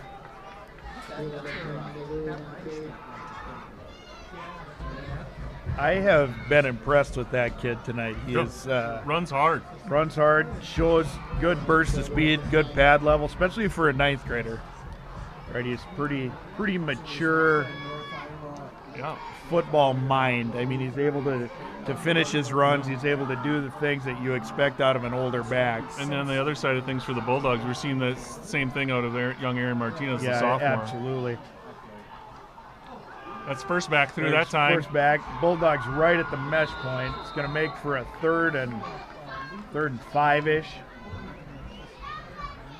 Bulldogs do a good job blowing up the mesh point on that one.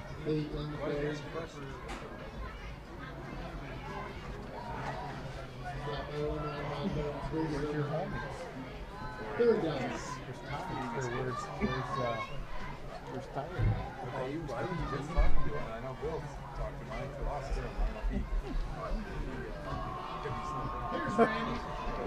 All right.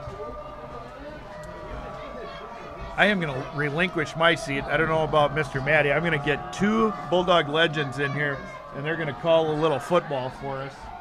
All right. So, on the far side there, that's Kimbalough out of the backfield. He's brought down by Peters, but it's a big gain for the Eagles here. Hello, Mr. Spring. Hello. Welcome to the Bulldog Nation Foundation live stream. Welcome back. It's good to be back. We have Mr. Randy Spring, Mr. Tommy Spear here joining us. So what have you guys seen so far in this game that you like out of the Bulldogs? I like how physical they play. I mean, that's no surprise. Coach Lamb has been, training these boys for years. We know what that's like, right, Tom? Right. They play low. I don't know. You know, there's a couple plays away from being super in this game right now, and it's not over yet. It's just tough stopping those fourth down plays, you know, and you don't get those fourth down plays, it pushes you back mentally and physically, obviously. So yeah, it's been a physical game both ways for sure. So why don't you just tell folks what do you got going on? What are you doing right now, Ray?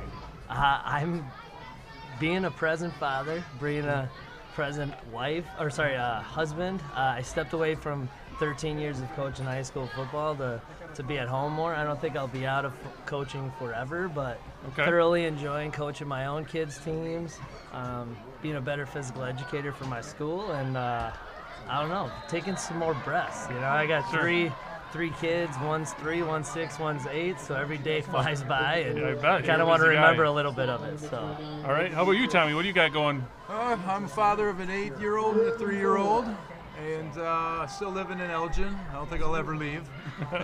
And I'm currently employed at the Olmsted County Jail. All right. Coaching people through life there. Great.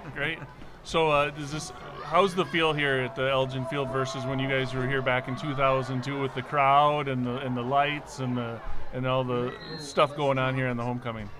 Well, as a former watchman, I'm not gonna lie, I'm enjoying the fact that the home field's in Elgin.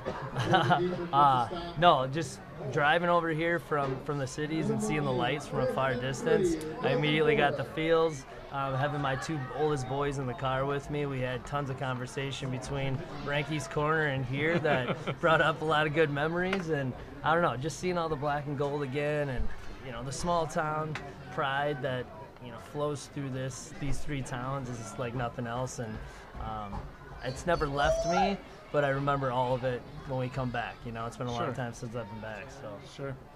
Okay, so that 2002 year was an epic year, 14-0, 3A state champs. Outside of that state championship, what's one thing that you can remember from that 2002 year? Something that stands out. Something that stands out, and I think Tom would agree to this. Outside of actually playing games, a memory that will never leave us that Coach Bill Erkey and the rest of the staff talk about is walking off that field after the last practice. And I think it started to snow, right? Yeah. It started to snow? Yep. And then just knowing that we're not coming back to that practice field. Non-football related, I'm just going to drop it. Like, the Teddy Spaghetti dinners were the bomb. A bunch of our moms, they provided meals for us that, not only fueled us physically, but I think emotionally and mentally, recharged us to remind ourselves that we get to play football tomorrow and it's going to be fun. Yeah, and that is one tradition that has remained here. Mrs. Coach Lamb has continued that every Thursday night. The moms get together, do a spaghetti dinner, and each grade will bring desserts or fruit or whatever it's their turn to bring. And I know as having a player out there, they look forward to that every week, and they get good food. Had some great sponsors this year. I know we've had some parent sponsors, some family sponsors those meals this year, so it's a great tradition that continues to go strong. So. No, I've been super excited since Coach Lamb took over because, I mean, if somebody's going to fill Coach Erkey's shoes, you want a guy like that that's going to mold, young boys into amazing young men that are going to be great fathers and husbands and employers someday. So he's doing great things. I've been following from a distance. That's going to be a touchdown. Sellner there with a little trickery with the keeper there. Bulldogs tackled the fake, and Sellner runs in for another touchdown. Bulldogs falling behind 26-8 here in the 4th. And I'll say as a spectator, this defense is giving them everything they can handle every single play. They have to march this field and not get it in 1 or 2 big plays to get up to this score.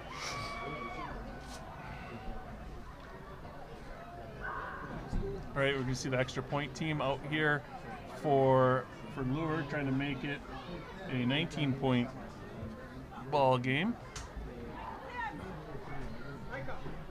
They're 3 for 3 on extra points, missed 1 2-point conversion, and that one is through, making it 26-8 with 6 minutes left here in the first quarter. So also, let's ask Tommy here, that 2002 year, what was the toughest game you guys got that year in that 14-0 year? The toughest game? Unbelievably, the toughest game was against Goodhue, but we always had tough games against Goodhue.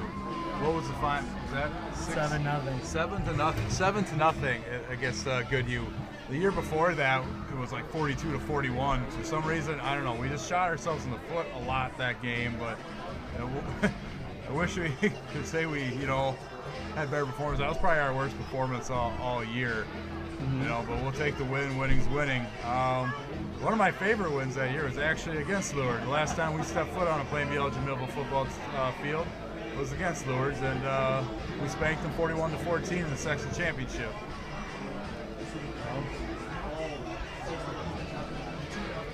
Another good memory I have of that year off the field was anytime a Friday afternoon after we got done with school, everybody would come over to my house on the Spear Farm. I think these guys played, Randy and the guys played NFL Blitz for a while, and while I went and did chores. And I wasn't into Nintendo very much because these guys are so much better than me. But after that, we all climbed in the 1986 Ford Bronco, and on a cassette tape, Rocky soundtrack, we listened to Eye of the Tiger on the way to the locker room in Plainview. All right. Every Friday. Peter's there with the return. He's going to bring it out to about the 33-yard line. Big Peters on the return, out across the 30. Bulldogs going to have to do some work here. Under 6 minutes left. Down 19. Have found most of their success on the ground kind of in short bursts here. Hopefully the Bulldogs going to open it up. They're going to have to start looking downfield right away here. I have one question for both of you guys. As someone who coached you in the game, I would say this. I don't care who goes first. What's your favorite memory from that season that doesn't involve the championship game or you as an individual player? So about someone else and about not in the finals game. You were in the restroom for that one. Oh, did you have this one already? Yeah. I wouldn't say this is my favorite. I'm going to flip it and say my least favorite. Okay, there you go. For some reason, our coaching staff didn't let me play any defense, and still to this day, I'm not very happy about that. So I begged my defensive coach, I think he's one of the sports analysts on this channel, if he'd put me in for one play in our very last conference game against Wabasha Kellogg. Everybody hooting, hollering, I get to go in the game, I'm living my dream. And all of a sudden, the head coach decides to call a timeout to get me off the field. To this day, that is my least favorite moment on any football field I've ever been on in my life. And to top it all off, I believe my replacement intercepted the next pass. That is an Thanks, Coach Herky. story. We'll give the shout out to Coach Craig Herky on that one, losing his mind in the press box. Get Randy off the field. How about you, Tommy? What's your least favorite memory from that season? Least favorite memory. I mean, I'm going to have to break the rules and say I had to do something with myself, but in a practice, somehow, I know it was deep in the season, it was during the playoffs, my brother caught me from behind after I ran the ball, after I thought I was gone, and tackled me. So I got up pretty upset, and I went back to the huddle, and I started calling plays to run at him. So that comes to my mind. Favorite memory, I don't know. I can think of Jesse Kahn, also known as Haas. Just being around him was a was a hoot any given day. As funny as that guy was. What's that? First down. Oh, nice. Lamb breaks it. He goes. Come on. Cut it back. Lamb's going to the house. Cut it back. Oh, Nice. Looked like Mike Ryder getting caught from behind. That's 56. He had a knockdown. He runs down Lamb from behind there. That is. I had him earlier. Thatcher Bachman running down Lamb from behind there, saving the Bulldogs That was very much Bulldog touchdown.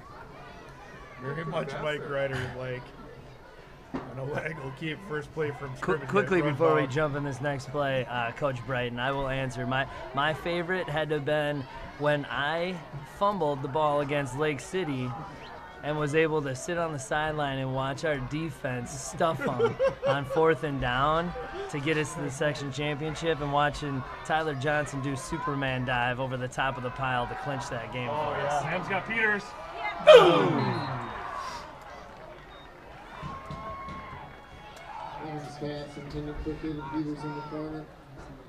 Coach Brighton, tell us what your favorite memory was of that season that was not connected to a championship game.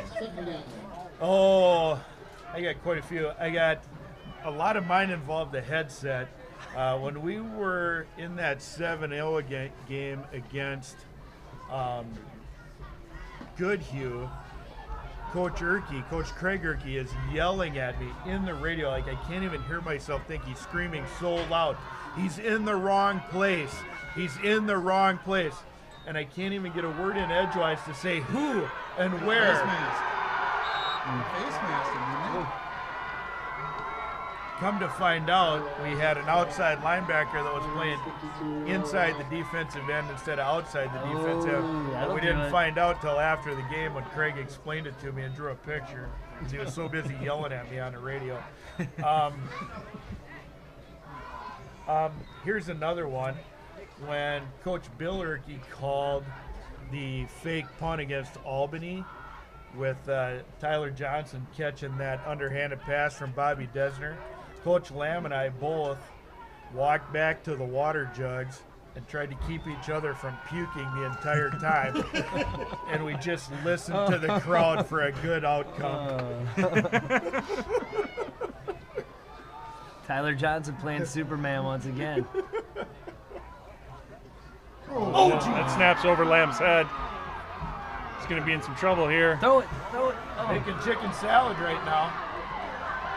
He's got some blockers. Ooh.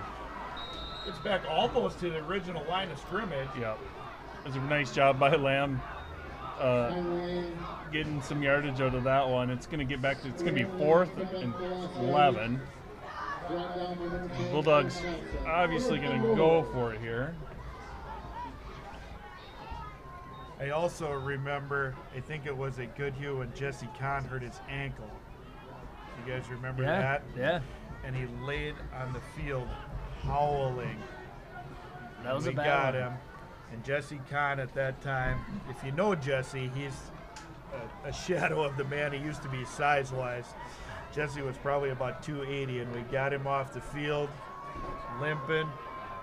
About 4 plays later, he wasn't even walking with a limp. It didn't even swell up the next day. I think he had never rolled his ankle before, so he didn't know what it felt like. A little miscommunication there. Lamb's pass goes through the back of the end zone. He was looking for Peters, and the Eagles are going to take over on downs here, up 27-8 with just over 2 minutes left in the game. Coach Erkey, what's your favorite memory out of that 0-2 season? My favorite memory was our last practice. In the snow. We normally just do special teams and walk through, and we ended up going live for about an hour until the sun went down, which was probably stupid, but we were having so much fun. That's my favorite. That is true. That is true. And then the greatest moment when I knew that I wasn't probably okay heart-wise was the waggle throwback at Watertown where we snatched victory from the jaws of defeat. That was a good one too. Yep. That, to this day, is the loudest high school football game I've ever been at. That Watertown game. I remember standing on the sidelines with my nose on Brent Burning's face mask, yelling as loud as I could to give him directions as going out on the field, and he could barely hear me. It was that loud. Lake City game was quite loud too. Yes.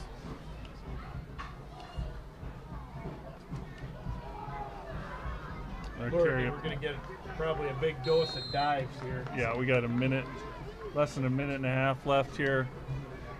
Lourdes going to run this one out. Elsewhere, we got the Chatfield-Caledonia games now at 12-6 with 4 minutes left in that one. Still no recent update from Cannon Falls. Cannon Falls was up 30-28 last we heard over there. Cannon Falls over to the Crescent.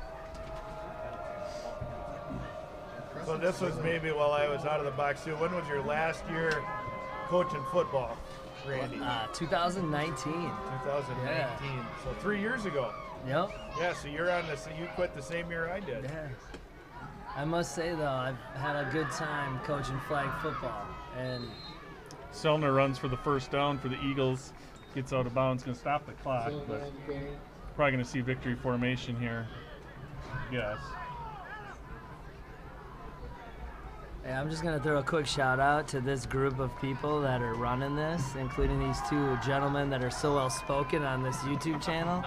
I was able to ride last year's amazing season from start to finish thanks to these two guys. So shout out to this crew and whoever supports them. Well, we appreciate thanks very that, much. and that's a great time to shout out our sponsors again. Bulldog Nation Foundation, our local sponsor, along with TJ's Tavern, special sponsor tonight for this homecoming game. Thanks to them and all they do for the PEM community.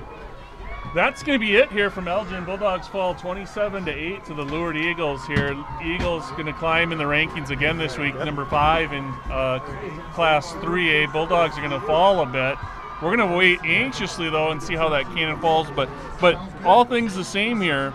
Bulldogs probably looking at the 3 seed now coming out of 1-3A. You're looking at Cannon Falls, possibly 2, and Lourdes gonna probably take first in the section.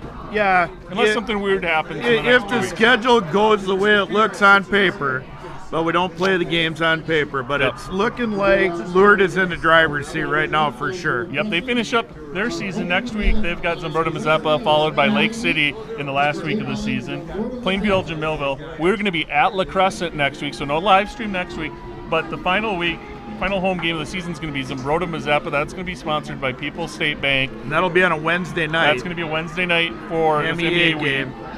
Cannon Falls finishes out their season after, if they can get by La Crescent tonight, they've got Pine Island, and then they finish up with Caledonia. Okay. Yeah, so this is Section 1, 3A. As usual, it's going to be wild, and it's going to be fun. I would say, quite honestly, I know this score ended up a little egg-shaped, but based upon what I saw tonight, I would say Cannon Falls, Lourdes, PEM, any one of those 3 teams could win the section at this point. Absolutely.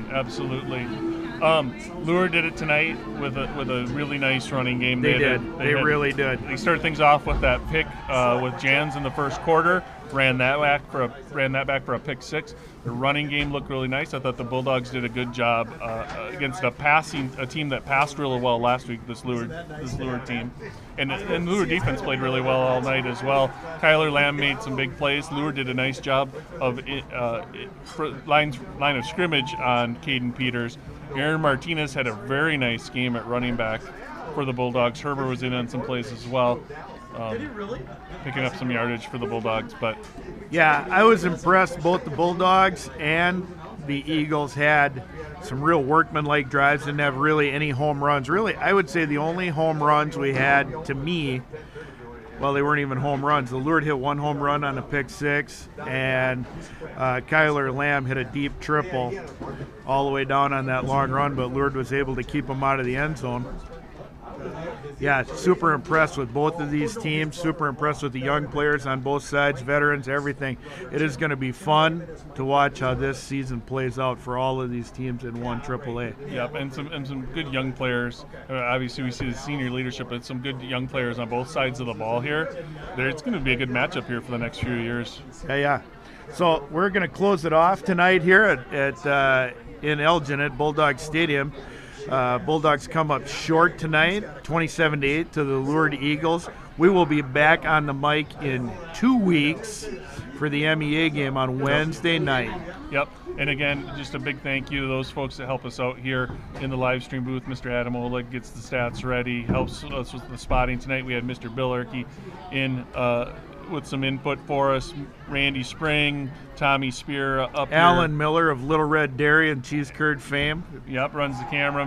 Mr. Matt Simon was up here tonight running the camera as well. And so as Randy said, how much he enjoys the live stream, but we can't do it unless there's a lot of other people. Starts with the sponsors, Bulldog Nation Foundation, TJ's Tavern tonight, and then all the other people around us to to bring you Bulldog football here for these home games. All right, let's close her out, Mr. Matty. Good night, everybody. We'll see you in 2 weeks. Happy homecoming.